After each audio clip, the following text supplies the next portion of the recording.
Warahmatullahi wabarakatuh.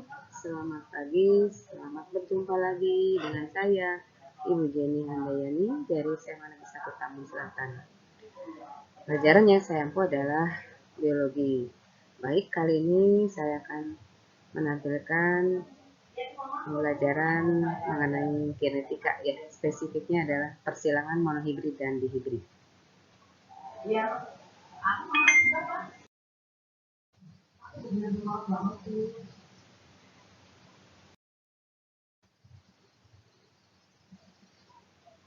Dalam pembelajaran kali ini, diharapkan peserta didik bisa memahami dan menjelaskan istilah-istilah yang berkaitan dengan pewarisan sifat dengan benar, memahami dan menjelaskan macam persilangan monohibrid dan dihibrid dengan benar, dan membedakan persilangan monohibrid dengan dihibrid dengan benar.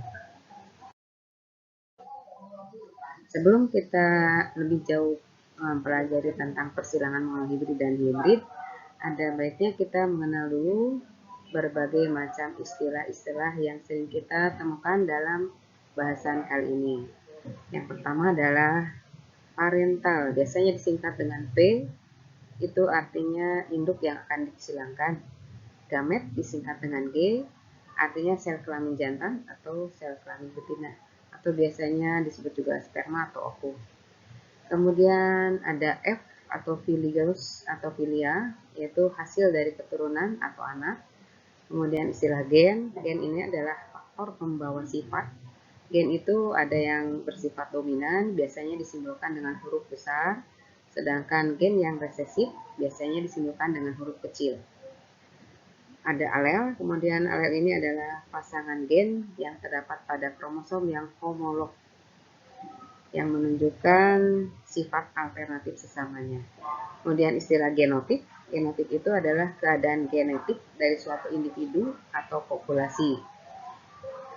Dan fenotip adalah sifat yang tampak atau sifat yang muncul atau yang bisa diamati dari suatu organisme.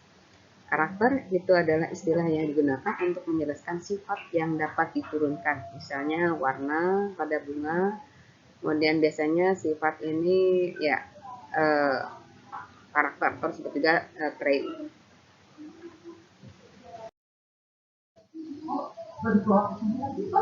Untuk persilangan monohibrid. Persilangan monohibrid persilangan dengan satu sifat beda. Biasanya persilangan monohibrid dilambangkan atau disimbolkan dengan sepasang huruf atau sepasang gen. Persilangan monohibrid memiliki perbandingan fenotip 3:1 dan perbandingan genotip 1:2:1. Kita lihat pada bagan persilangan di samping ini. Kita ambil contoh misalnya untuk bunga warna merah disimbolkan dengan M besar. Ini M besar itu artinya homozigot ya. Homozigot itu adalah pasangan gen yang sama. Bisa sama-sama dominan dituliskan huruf besar dua-duanya, atau bisa juga homozigot resesif dituliskan huruf kecil dua-duanya.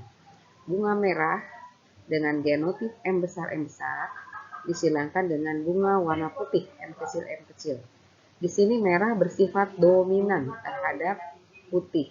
Artinya bersifat dominan kalau dalam kondisi genotipnya M besar M kecil, maka yang akan tampak adalah warna merah. Jadi warna putihnya tertutup ya. Bunga warna merah genotip M besar disilangkan dengan bunga warna putih M kecil. Gamet untuk merah ini ada 1 M besar, gamet untuk putih M kecil. Nah, disilangkan maka didapat genotip M besar M kecil dengan fenotip merah.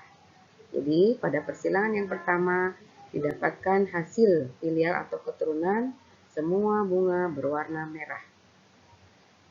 Apabila genotip merah ini, merah heterozigot kita sebut, disilangkan dengan sesamanya, kita lihat hasilnya gametnya ada 2 M besar M kecil, M besar M kecil. Setelah disilangkan maka didapat genotipnya M besar untuk merah, M besar M kecil untuk merah juga, dan M kecil putih.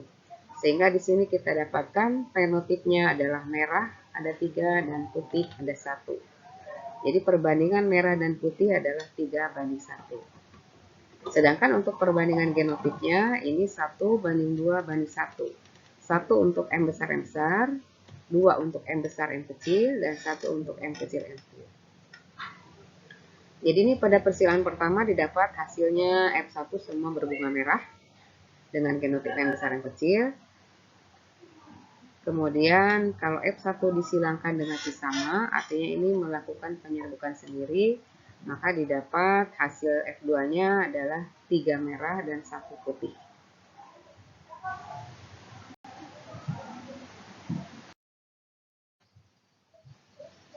Kita lanjut pada gen-gen yang bersifat intermediate.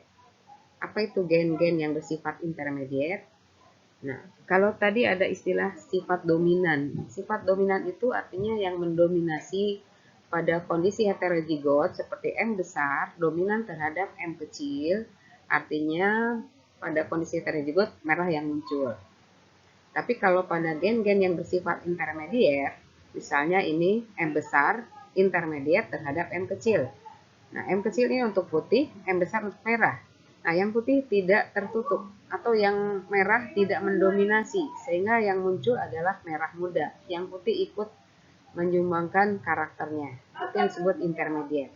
Kita lihat perbedaan persilangan monohibrid pada gen-gen yang bersifat intermediate. Misalnya bunga merah M besar intermediate terhadap bunga putih M kecil.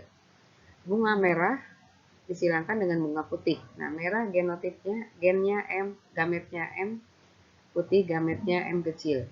Pada saat disilangkan didapat M besar M kecil dengan fenotip merah muda. Kemudian apabila merah muda ini disilangkan dengan sesama, genotip yang M besar M kecil atau merah muda disilangkan dengan merah muda, gametnya ini ada 2, maka hasilnya adalah merah muda 1, merah muda 2, dan putih 1. Jadi kalau pada persilangan monohibrid yang intermediate, pada F2-nya didapat perbandingan fenotip dan genotipnya sama, yaitu 1:2:1.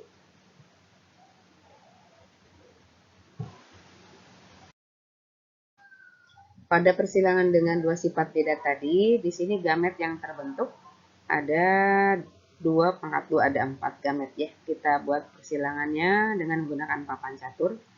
B besar K besar, B besar K kecil, B kecil K besar, dan B kecil K kecil. Ini ke bawah. Kemudian untuk parental yang satunya lagi, macam gametnya juga ada 4. Kita buat ke samping. Nah, kita silangkan. Nanti didapatnya 4 gamet kali 4 gamet, hasilnya ada 16. Dengan fenotip, nah kita cari yang bulat kuning ada berapa? Ada B besar, ada K besar bulat kuning. Kemudian B besar, K-nya kecil, bulat hijau.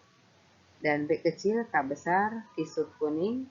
Dan B kecil, K kecil, kisut hijau. Di sini pada akhir persilangan kita dapatkan bulat kuning ada 9, bulat hijau ada 3, kisut kuning ada 3, dan kisut hijau ada 1.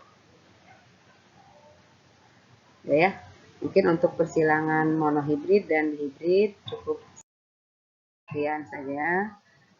Terima kasih atas perhatiannya. Assalamualaikum warahmatullahi wabarakatuh.